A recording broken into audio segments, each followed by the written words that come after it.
Welcome to Washington Today on C-SPAN Radio for Wednesday, January 19th, 2022.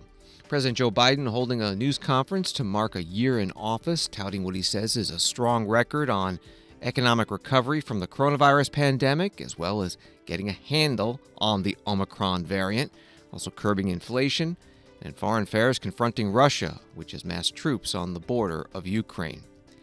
U.S. Senate taking votes on whether to change the filibuster rule to pass voting rights bills without needing to clear a 60-vote threshold. But even before the voting begins, Democratic Senator Joe Manchin makes it clear he will not support the change, dooming the effort, since all 50 Democratic Senate caucus members are needed. Supreme Court hearing a case involving Senator Ted Cruz's re-election campaign, whether a limit on using political contributions to repay a candidate's personal loan to his campaign violates the First Amendment's right to free speech. And the British Prime Minister Boris Johnson under increasing pressure to resign over his role in attending parties during COVID lockdowns, one member of Parliament from Johnson's own party telling him, "In the name of God, go." We'll get the latest from a reporter in London with Business Insider. Heading to President Biden's news conference, the Washington Post writes it's happening on the eve of his first anniversary in office, and the president is, quote, seeking to highlight his administration's progress amid the ongoing coronavirus pandemic, a stalled legislative agenda in Congress, and a showdown with Russia over Ukraine. And this from Fox News: as the president marks 12 months in office, his standing with Americans remains underwater. Averages of the most recent national polls compiled by both Real Clear Politics and 538 put Biden's approval at 42% and disapproval at 52%. President Biden opened with some thoughts on the economy and COVID-19. Tomorrow will mark 1 year since I took office. It's been a year of challenges, but it's also been a year of enormous progress. We went from 2 million people being vaccinated at the moment I was sworn in to 210 million Americans being fully vaccinated today. We created 6 million new jobs, more jobs in 1 year than any time before. The unemployment rate dropped to 3.9%. Child poverty dropped by nearly 40%, the biggest drop ever in American history. New business applications grew by 30%. The biggest increase ever. And for the first time in a long time, this country's working people actually got a raise. People, the bottom 40%, saw their income go up the most of all those that got a raise. We cut health insurance premiums for millions of American families, and we just made surprise medical bills illegal in this country. You know those bills you get that you don't expect of $2,000 to $5,000 from the hospital beyond what you thought you were going to have to owe because of the consultation you weren't told was going to cost that much? No more. They're now illegal. Thanks to the American Rescue Plan and other actions we've taken, we've seen record job creation, record economic growth in the past year. Now, thanks to the bipartisan infrastructure bill, we're about to make a record investment in rebuilding America to take us to be the number one best infrastructure in the world. Well, now we're way below that. We'll be creating better jobs for millions of people, modernizing our roads, our bridges, our highways, our ports, our airports, everything from making clean water, removing lead pipes, so that every American can turn on a faucet and drink clean water. Urban and rural and suburban communities. It's going to make affordable high-speed internet available to every American in urban, rural, and suburban areas. We've never done that before. Now we are. We're in the process of getting that done. Still, for all this progress, I know there's a lot of frustration and fatigue in this country. And we know why. COVID-19, Omicron has now been challenging us in a way that it's the new enemy. But while it's cause for concern, it's not cause for panic. We've been doing everything we can, learning and adapting as fast as we can, and preparing for a future beyond the pandemic. All I know that after almost 2 years of physical, emotional, and psychological weight of this pandemic and the impact it's had on everyone, for many of us, it's been too much to bear. We're in a very different place now, though. We have the tools: vaccines, boosters, masks, tests, pills, to save lives and keep businesses and schools open. Part of President Biden's opening statement at his news conference at the White House today. It's his second formal news conference in the United States since taking office a year ago. He also did about 4 other news conferences while traveling overseas and frequently does take a handful of questions from reporters in informal settings.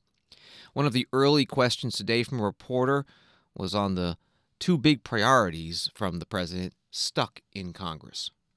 Mary Bruce, ABC. Thank you, Mr. President. You mentioned your Republican colleagues, but right now your top 2 legislative priorities, your social spending package and voting rights legislation, are stalled, blocked by your own party after months of negotiation. You are only guaranteed control of Washington for 1 more year before the midterms. Do you need to be more realistic and scale down these priorities in order to get something passed? No, I don't think so. When you say more realistic, I think it's extremely realistic to say to people, because let me back up.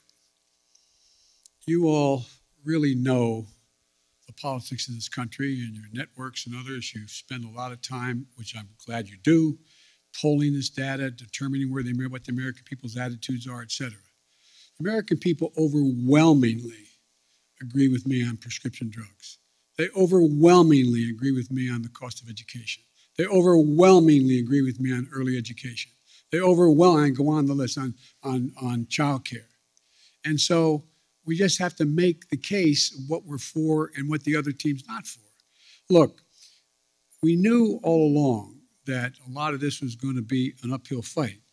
And one of the ways to do this is to make sure we make the contrast as clear as we can.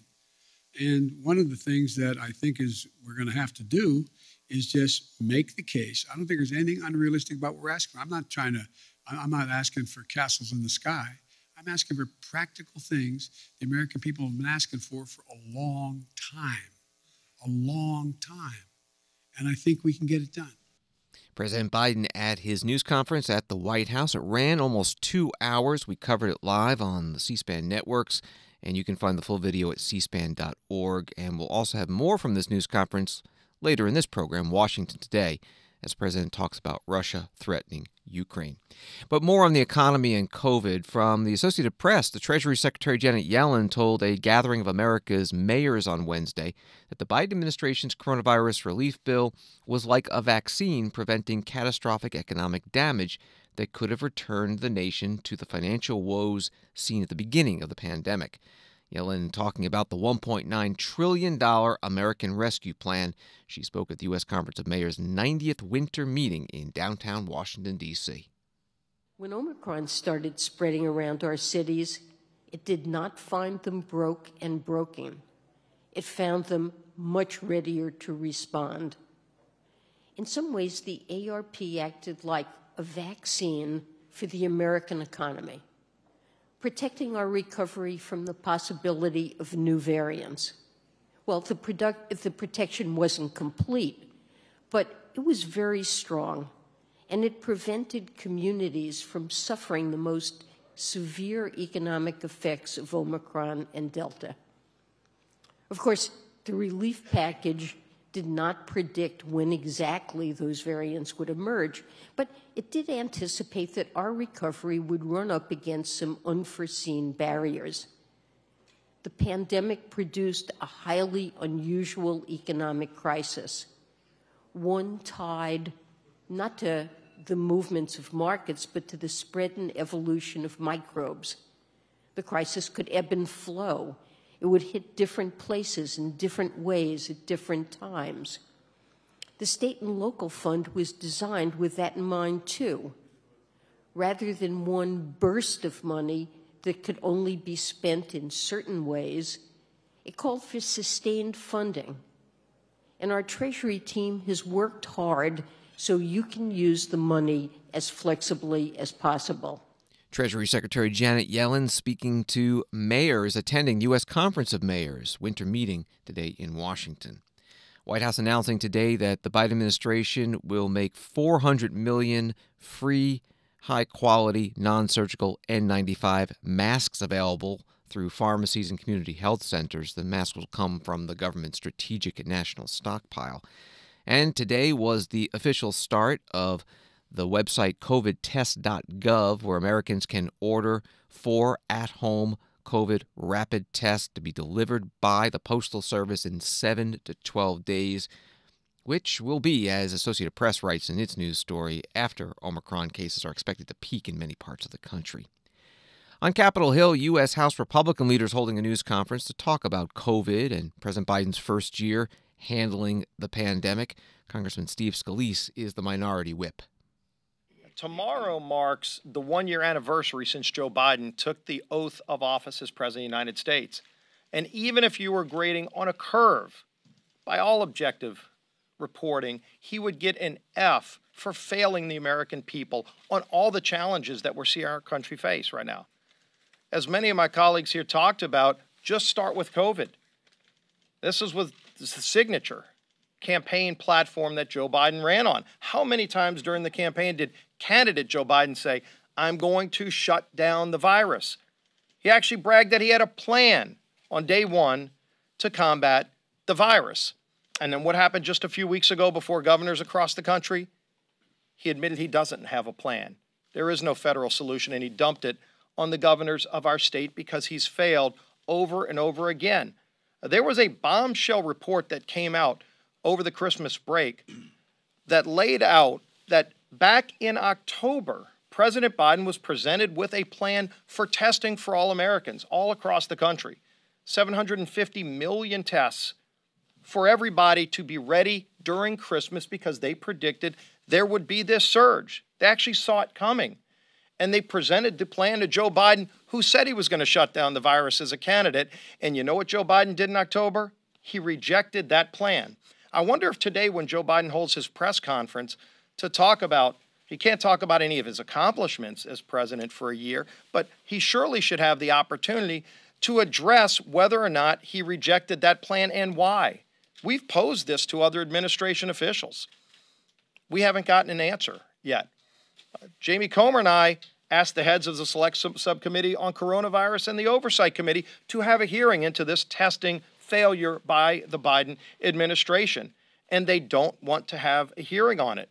They seemed overeager to talk about transparency and accountability until all of a sudden they were accountable for more deaths from COVID under the Biden administration than they had when they walked in the door. And let's remember, when Joe Biden took that oath of office a year ago tomorrow, he walked in with President Trump's Operation Warp Speed that had delivered not 1, not 2, but 3 proven and effective vaccines.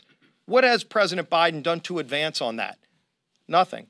What has he done to go look into more therapeutic options, to look into natural immunity? Again, on testing, the failures that we see where people right now have to wait hours in lines to try to get testing when he was presented with a plan in October and rejected that plan. Kind of hard for him to say now that it should have happened because he was the one who stopped it from happening. Are we having any oversight into the origins of COVID? As Jamie Comer and Jim Jordan pointed out, there are reports out there that Dr. Fauci's advisors, he's got a team of advisors, that some of them were suggesting over a year ago, that this started in the lab in Wuhan.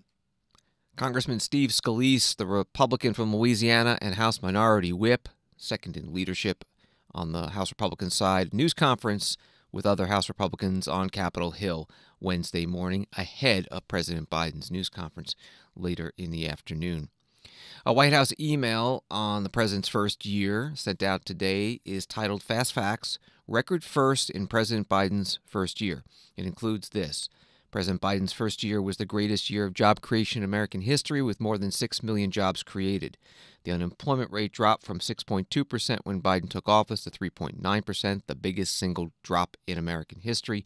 And the average number of Americans filing for unemployment has been near its lowest level since 1969. That was right off the email from the White House. A different take today from Republican Congresswoman Virginia Fox, who is the ranking member of the Education and Labor Committee. For a year, the Biden administration has struck out on every jobs report. If this were a baseball game, this administration would have been benched long ago. Economists predicted that 450,000 new jobs would be added in the month of December. But what was the result? A dismal 199,000 jobs were added, the worst report of Joe Biden's presidency. Mr. Speaker, with these kinds of numbers, America's economy and workforce will never recover. No matter how this administration spins these failures, one thing is abundantly clear. You cannot swing, miss, and then claim you've hit a home run. Congresswoman Virginia Foxx of North Carolina on the House floor. Wall Street today, the Dow falling 339, NASDAQ down 166, S&P down 44. Senate floor debate on Wednesday was wall-to-wall voting rights and whether to change the filibuster rule. A filibuster requires 60 votes essentially to pass most legislation, but there's a proposal to perhaps change that and allow bills to pass with a lesser amount, specifically the voting rights reform bills. Democrat proposal is to require a so-called talking filibuster. CNBC article explaining the change would force Republican senators to actively speak on the Senate floor to block the legislation rather than withhold their support in a vote. If all senators used up their speeches, each is allowed up to 2 speeches with no time limit, the chamber could pass proposals with a simple majority. But changing the filibuster rule requires a majority vote. And right now there are 50 Senate Democratic caucus members, 50 Republican caucus members, so all in the Democratic side would need to agree. Before the votes in the Senate today, Senator Joe Manchin, Democrat of West Virginia, again said he won't support this. I believe with every fiber in my body that every eligible citizen of voting age should have the right to vote and be protected by law. Everyone. And I think everyone in here believes the same thing. I truly do. That we should be able to do that. Later today, we're going to vote. Now, I'm going to vote again to protect that right, and I'm going to be proud to co-sponsor of the Freedom to Vote Act and the John Lewis Voting Rights Amendment Act. We all have different positions on that, but I'm proud to be part of that. But that's not what we're debating right now. I think we all know that. Right now, we're debating a fundamental change in the Senate rules that will forever alter the way this body functions. For the last year, my Democratic colleagues have taken to the Senate floor cable news airwaves, pages of newspapers across the country, and to argue that repealing the filibuster is actually restoring the Senate to the vision of the Founding Fathers intended for this deliberate body. My friends, that is simply not true. It's just not true. The United States Senate has never in 233 years been able to end debate on legislation with a simple majority vote. With a simple majority vote, have never been able to end debate. Could not stop a debate. Senator Joe Manchin on the Senate floor. Senator Kyrsten Sinema, Democrat of Arizona, has also expressed opposition to changing the filibuster rule. Senator Mark Kelly, Democrat from Arizona as well, was one of the final senators to announce his position. And Wednesday morning, he did say he supports changing the 60-vote threshold for voting rights legislation. You can follow the Senate live gavel to gavel on C-SPAN 2 television at cspan.org and on the free C-SPAN Now mobile app. Supreme Court hearing a case today involving an election campaign. Ted Cruz, Senator, a Republican from Texas in 2018. At issue is a campaign finance law that says that campaigns can use money donated after the election to repay candidate loans only up to $250,000. It's a section of the 2002 Bipartisan Campaign Reform Act. The question, does that violate the First Amendment by setting that cap? Cruz put $260,000 of his own money into that campaign, and the following year, as he sought to pay off the debt in excess of the federal limit, he sued the Federal Election Commission. Here's part of today's case. Chief Justice John Roberts and Justice Amy Coney Barrett questioning the U.S. Deputy Solicitor General Malcolm Stewart. How are you supposed to weigh such imponderables such as the marginal burden on the exercise of First Amendment rights against the marginal assistance in preventing corruption? I mean, there isn't a sufficient anti-corruption interest, sort of up to $250,000, but then all of a sudden there is.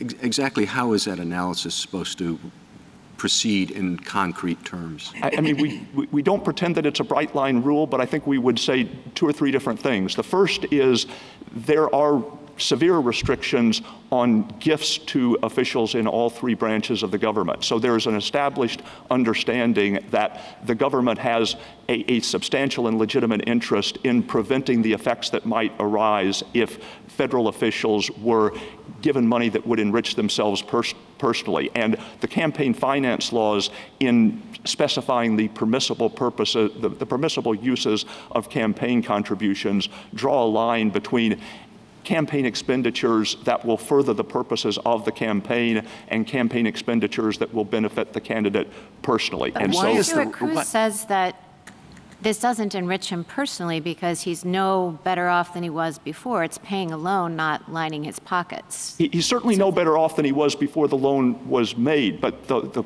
whole thrust of his argument is after a loan has been made, there may be a legal entitlement to be repaid, but there will often be practical uncertainty about whether repayment will actually occur. And that uncertainty may be sufficiently burdensome as a practical matter that some candidates will not make the loan at all for fear that they'll be left holding the bag. And so a contributor who eliminates that uncertainty, who pays in the money that ensures that the debt will actually be repaid, is conveying a financial benefit to the candidate, just as if a gift had been made.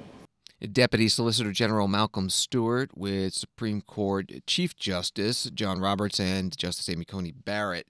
Justice Elena Kagan, during today's oral argument, taking a different approach, suggesting that limits on personal loan repayment with political contributions is to prevent a candidate from going over the limits by delaying essentially when the contributions are made. She questioned Charles Cooper, lawyer for the Senator Cruz campaign. He can spend $1 gazillion of his own money if he wants to on his campaign, right? That's true. By Constitution. I'm sorry? Under the First Amendment. So this restriction, which is a restriction on loan repayment, is really a restriction on how a candidate can use third parties to finance his speech, isn't it?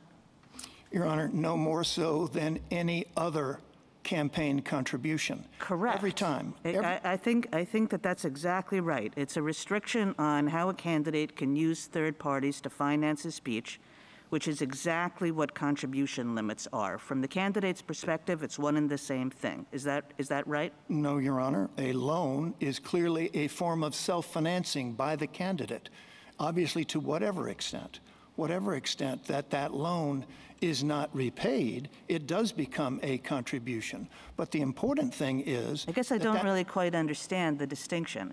If this is a restriction on how a candidate can use third parties to finance a speech, not a restriction on how the candidate finances his own speech, but a restriction on third-party financing of the campaign, why isn't it completely identical to contribution limits, which we have a well-established law, which is very different from our law respecting expenditures?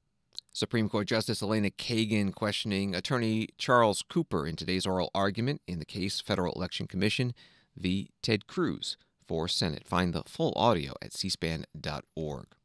Supreme Court today also rejecting requests by former President Donald Trump to block the White House records from being sent to the House Select Committee investigating the January 6th Capitol attack.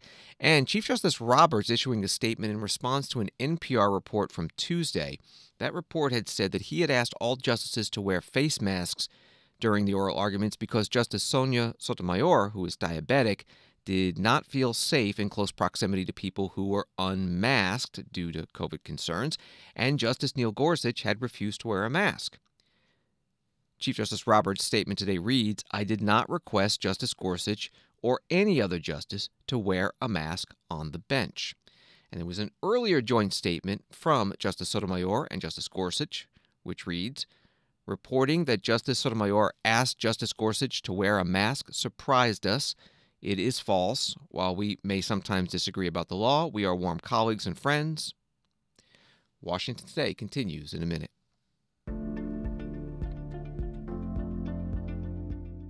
This week on C-SPAN's Afterwards podcast, Representative David Price, Democrat from North Carolina, talks about his new book, The Congressional Experience.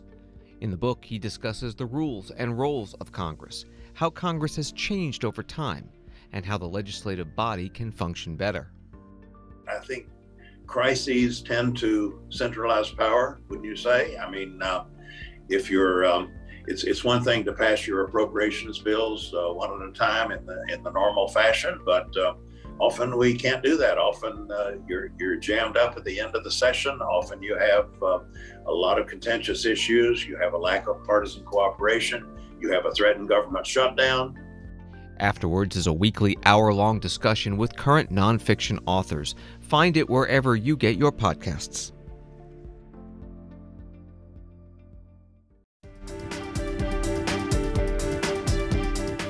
Welcome back to Washington Today, which you can get as a podcast on the free C-SPAN Now mobile app and wherever you get your podcasts. A story from Reuters, Dateline, Kyiv, Ukraine. U.S. Secretary of State Antony Blinken said on Wednesday that Russia could launch a new attack on Ukraine at very short notice, but Washington would pursue diplomacy as long as it could. On a visit to Kyiv to show support for Ukraine, the top U.S. diplomat said Ukrainians should prepare for difficult days. He said Washington would keep providing defense assistance to Kyiv and renewed a promise of severe sanctions against Russia in the event of a new invasion. That was from Reuters.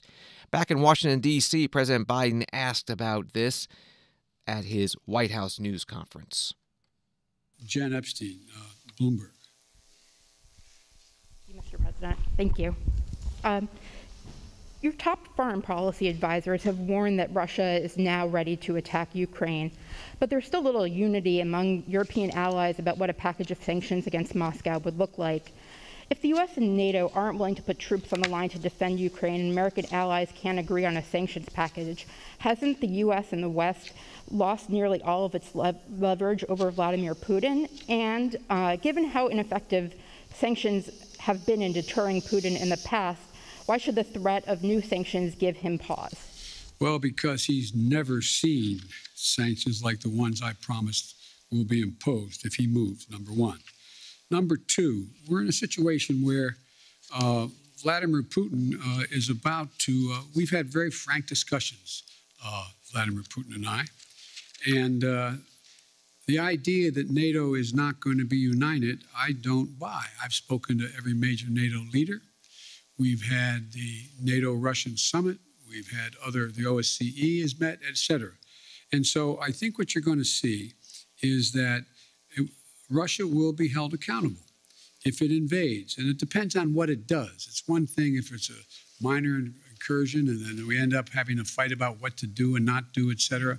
But if they actually do what they're capable of doing with the force amassed on the border, it is going to be a disaster for Russia if they further invade Ukraine, and that our allies and partners are ready to impose severe cost and significant harm on Russia and the Russian economy. And, you know, we're going to fortify our NATO allies, I told them, on the eastern flank if, in fact, he does invade. I've already shipped over $600 million worth of sophisticated equipment, defensive equipment, to the Ukrainians. The cost of going into Ukraine in terms of physical loss of life for the Russians, they'll be able to prevail over time, but it's going to be heavy. It's going to be real. It's going to be consequential. In addition to that, Putin has a stark choice. He either de-escalation or diplomacy, confrontation of the consequences. And look, I think you're going to see, for example, everybody talks about how Russia has control over the energy supply that Europe absorbs. Well, guess what? That money that they earn from that makes about 45% of their economy. I don't see that as a one-way street. They go ahead and cut it off. It's like my mother used to say, you're biting your nose off to spite your face. It's not like they have all these wonderful choices out there. I spoke with the Prime Minister of Finland, and, we're talking about concern on the part of Finland and Sweden about what Russia is doing. The last thing that Russia needs is Finland deciding to change its status. They didn't say they're going to do that, But they're talking about what, in fact, is going on and how outrageous Russia is being. We're finding ourselves in a position where I believe you'll see that there'll be severe economic consequences. For example, anything that involves dollar denominations, if they invade, they're going to pay. Their banks will not be able to deal in dollars. So there's a lot's going to happen. But here's the thing. My conversation with Putin, and we've been, how can we say it? We have no problem understanding one another. He has no problem understanding me, nor me him. And the direct conversations were, I pointed out, I said, you've occupied before other countries, but the price has been extremely high. How long? You can go in and over time, at great loss and economic loss, go in and occupy Ukraine. But how many years? 1, 3, 5, 10? What is that going to take? What toll does that take? It's real. It's consequential. So this is not all just a cakewalk for Russia. Militarily, they have overwhelming superiority as it relates to Ukraine. But they'll pay a stiff price immediately, near term, medium term, and long term if they do it.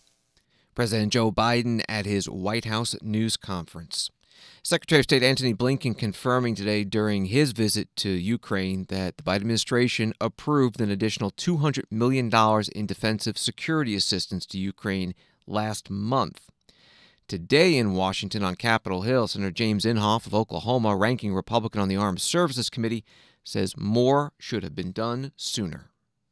So we have Russia up there continuing to build up. We know what they're doing. We see every day the Ukrainian borders. The best way the United States can support our friends in Ukraine is to quickly deliver additional aid and bolster Ukraine's defenses. The administration is about 3 months behind where they should be at this time. Sadly, this is history repeating itself. When Russia first invaded Ukraine in 2014, the Obama administration initially failed to send military aid. Only after my colleagues and I sent a legal minimum on funds for lethal defensive aid back in 2017 did things really get started. And you might remember that was when we had our defense authorization bill, the NDAA, where we put the legal minimum on funds for lethal defense to make sure that got done.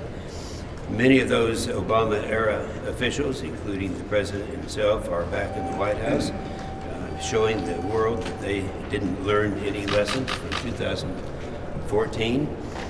Worse, when the Biden administration had done everything in its power to support the Nord Stream 2 pipeline, that this was going on. This project would line the pockets of Putin. We all know what this would do and the results that they would have. Many of my Democrat colleagues were quick to criticize President Trump, claiming that he didn't do enough initially to push back harder on the Russian aggression. And then now they realize that how much more he did than the Democrats did during their time frame. I'd hoped to pass our bipartisan support for Ukraine. It would continue, but sadly, it has not. Last week, many of my Democrat colleagues opposed the legislation that would have stopped the pipeline. That's Senator James Inhofe, Republican of Oklahoma, with other Senate Republicans at a news conference today on Capitol Hill. He is the ranking member on the Armed Services Committee. This from the German news site Deutsche Welle, speaking virtually to the World Economic Forum in Davos. German Chancellor Olaf Scholz said there was a clear commitment to the territorial integrity of Ukraine. He said, after years of growing tension, silence is not a reasonable option. It was his first forum speech as chancellor, adding that strength of the law must be upheld and not the law of the strongest. The article going on, Scholz became Germany's chancellor in December after 16 years with Angela Merkel at the helm, pledging his center-left-led coalition would offer a new beginning for Europe's top economy. Here's part of the speech. The last couple of weeks, my first weeks in my new office, have urgently reminded us just how important international cooperation, political exchange and dialogue are. Take the intensive talks we have been engaging in with Russia since the beginning of January. It is still too early to tell whether they will help de-escalate the situation Russia created by concentrating 100,000 troops along the border with Ukraine. But after years of rising tensions, staying silent is not a sensible option. That is why we are talking to Moscow in a range of different formats. About our commitment to Ukraine's territorial integrity and about a key principle of our common European peace order, that borders must not be moved by force, that right makes might and not the other way around. The Russian side is aware of our determination. I hope they also realize that the gains of cooperation outweigh the price of further confrontation. This is the basis on which we are engaging, because we strongly believe that global public goods can only be preserved through international cooperation, and peace is the most important one of them. The German Chancellor Olaf Scholz, just in office a month, addressing the World Economic Forum today. It's being held virtually. The Russian embassy in Washington, D.C. tweeted Tuesday night, "We stress once again Russia is not going to attack anyone. The practice of moving troops on our own soil is a sovereign right. We call to end the hysteria and not to pile on tension around the Donbas problem." Donbas is the area of eastern Ukraine where Russian-backed separatists have been fighting Ukrainian forces for years.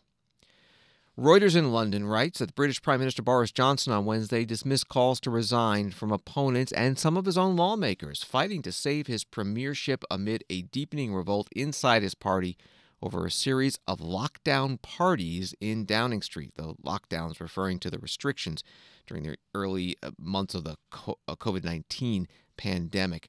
The first question today to the Prime Minister during Prime Minister's Questions in the House of Commons was from Wendy Chamberlain. She's with the Liberal Democratic Party, not the party of the Prime Minister.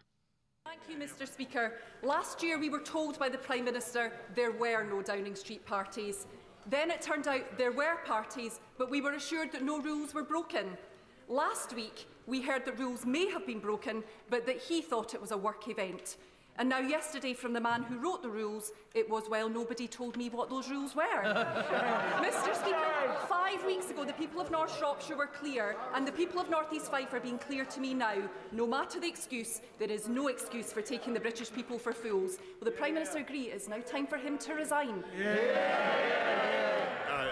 No, Mr. Speaker, but what I can tell her is that, as I said to the House last week, I apologise sincerely for any misjudgments that were made, but she must contain her impatience, Mr. Speaker, and wait for the inquiry next week before she draws any of the conclusions that she's just asserted. The British Prime Minister Boris Johnson, questioned by Member of Parliament Wendy Chamberlain, a Lib Dem. A few in the Prime Minister's own party, the Conservatives, also calling for his resignation. Here's the question in Prime Minister's Questions from David Davis.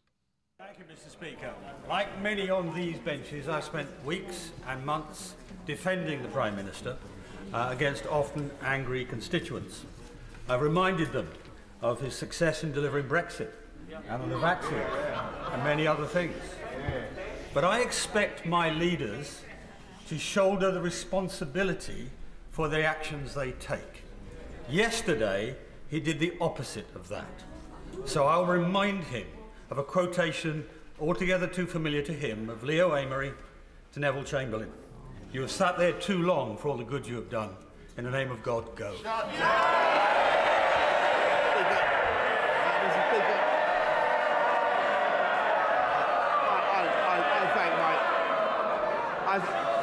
Order. Prime Minister. I must say to the right honourable gentleman, I don't know what he's talking about, but what I can tell him, I don't know what quotation he's alluding to that he's referring. But what I can tell him is that I think I've told this House repeatedly throughout this pandemic, I take full responsibility for everything done in this government and throughout the pandemic. Headline at Business Insider reads, Boris Johnson's political death is near, claim Conservative MPs, suspecting that no confidence letters are piling up. Joining us now from London is the senior United Kingdom political editor for Business Insider, Catherine Neilan. Thanks for being with us. What's the latest on this situation? Well, it's been another huge day in Westminster, but I have to say that at the end of it, things perhaps might be a little bit calmer than they were this time last night. The word febrile has been used sort of to the point where it's now becoming a bit of a joke. But last night, MPs were texting, ministers were briefing and counter-briefing, and it all felt a bit like Westminster had kind of lost its head. And then today we had a Conservative MP, one of the newest MPs in Parliament, Christian Waitford, say that he was leaving to join the Labour Party, the opposition. Now, this is potentially a big moment, but actually what it seems to have done is kind of temporarily kind of acted as a valve release and sort of allowed people to go, okay, right, this is what we're really talking about now. But in the same sort of hour of parliamentary debate, the Prime Minister's questions, which is the biggest kind of ticket of the week, we also had David Davis, a very senior Conservative MP who was a Brexit secretary and resigned because he didn't like what Theresa May's Brexit deal looked like. He stood up and told Boris he has to go. And the interesting sort of way that he used this quote was that it was a quote that a person had used to Neville Chamberlain, famously the Prime Minister before Churchill. And Boris has always kind of likened himself or wanted to liken himself to Winston Churchill. So it's quite a cutting position quote to use to compare him to Churchill's predecessor. In the headline, we mentioned no confidence letters. Explain what's the process for removing a British Prime Minister? Yeah, I've seen people compare it to a sort of group of teenage girls a little bit, but it's slightly arcane with the Conservative Party, whereby there is a person, in this case his name is Sir Graham Brady, and he will receive these letters of no confidence in secret. We kind of say that they're kept in his safe, and only he and not even his wife knows how many there are until the threshold is reached. And that is 15% of the MPs at the time, which at the minute is 54 Tory backbenchers. So until that point, it's a bit like Schrodinger's cat. We don't know whether it's alive, whether it's dead. But once that threshold has been reached, that will formally trigger a leadership contest, or a vote of no confidence. And if Boris loses that vote of no confidence, that will trigger a leadership contest.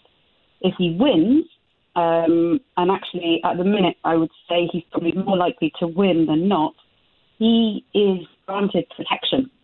So no one is allowed to vote for him for, I think it's a year. So it's quite high stakes. If you kind of fight him and you go and you lose, then he's won for another year. This all seems to be happening very fast. What was the British public's reaction when they heard about these parties? Well, the party's story has been sort of drip feeding for several weeks. And actually, I would say probably it all kicked off with Boris Johnson's elated attempt to save a colleague, Owen Paterson, who was facing a 6-week suspension for breaking lobbying rules. He sent the whips out, which meant that Tory MPs were being told that they had to vote with the government on this, which is very unusual and upset a lot of people. And after that, there were leaks, there were stories, there was a lot of questions about Tory sleaze, which is the sort of narrative that has been, hard fought against over the last sort of 20, 30 years. For the Red Wall MPs, the Conservative MPs that have run Labour heartlands, they have had to fight hard to get rid of the sleaze reputation, and that is back. And then on the back of that, we had Christmas parties.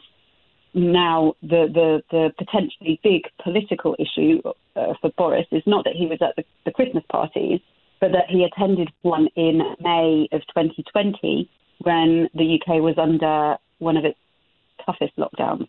And at that time, you were only allowed to meet one other person outdoors who wasn't a part of your household. Now, Boris Johnson's defence so far has been he didn't realise that it was a party. He thought it was a work event. And he said yesterday, again, nobody told me that it was against the rules. But, you know, big questions are being asked about how someone who is effectively setting the rules can claim he didn't know what was against the rules. So how do you think this will all turn out? Yeah, so this is the $64 million question. Will he survive? And actually, the sense is that there is inability to his ultimate demise, resignation, and sort of, as I wrote in my article today, that his political death will come. The question is whether it will be a fast death or a slow death. The fast death is that he loses a vote of no confidence. That would trigger a leadership contest. He would be gone. The Conservatives in 6 months' time will have a new Prime Minister, new leader, and that will be, people hope enough for them to then win the next election, whenever that comes. 2024 is likely. The sort of more protracted version is that it rumbles on. He wins the vote of no confidence, and you know, they're back there in a year.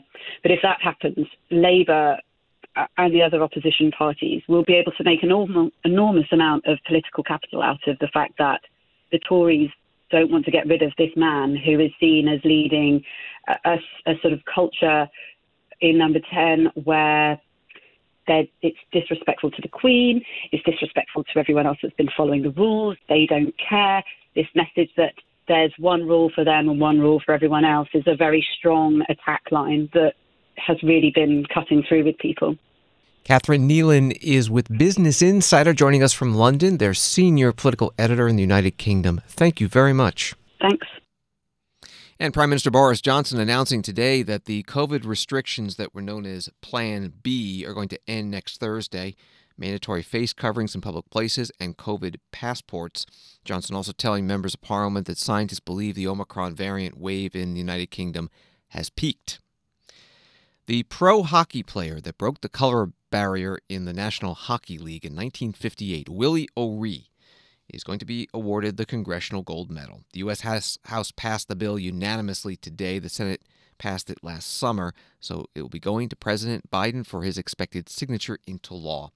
O'Ree played for the Boston Bruins, and on the House floor today, this from Congresswoman Ayanna Pressley of Massachusetts. 64 years ago, in the midst of the fight to end Jim Crow, Willie O'Ree made history with the Boston Bruins by becoming the first black player to play in the National Hockey League. A descendant of enslaved people who escaped the horrors of slavery through the Underground Railroad, Willie was born and raised in New Brunswick, Canada, and was the youngest of 13 children. His love of the game began at the young age of 3, where he earned his stripes playing alongside his older siblings. Known as the Jackie Robinson of hockey, Willie played 45 games in the NHL and spent more than 2 decades playing professional hockey, all while hiding the fact that he was nearly completely blind in one eye. Willie O'Ree was a young and fast left winger, but he could not outskate the racist backlash in response to his desegregating the National Hockey League. As the sole black player in the NHL at the time, Willie endured relentless bigotry, racism, discrimination, and even violence from fans and players, both on and off the ice. And despite it all, Willie embodied resilience, grace, dignity, and never gave up on the determination to live out his dream. In the decades following his historic career on the ice, Willie has spent his time paying it forward to the next generation of icebreakers. As the NHL's Director of Youth Development and a Diversity Ambassador, he has worked to increase opportunities for young black and brown players so that they too can take their rightful place in the big league. Congresswoman Ayanna Pressley, Democrat from Massachusetts, on the House floor. Again, this bill to give the Congressional Gold Medal to Willie O'Ree passed the House unanimously today, and it will be signed into law. It already passed the Senate last summer. Willie O'Ree was inducted into the Hockey Hall of Fame in 2018, and this week, the Boston Bruins retired his jersey number. Thanks for listening to Washington Today. For more of Washington's top stories, subscribe to C-SPAN's evening newsletter Word for Word. Go to c-span.org/connect to subscribe. And have a good night.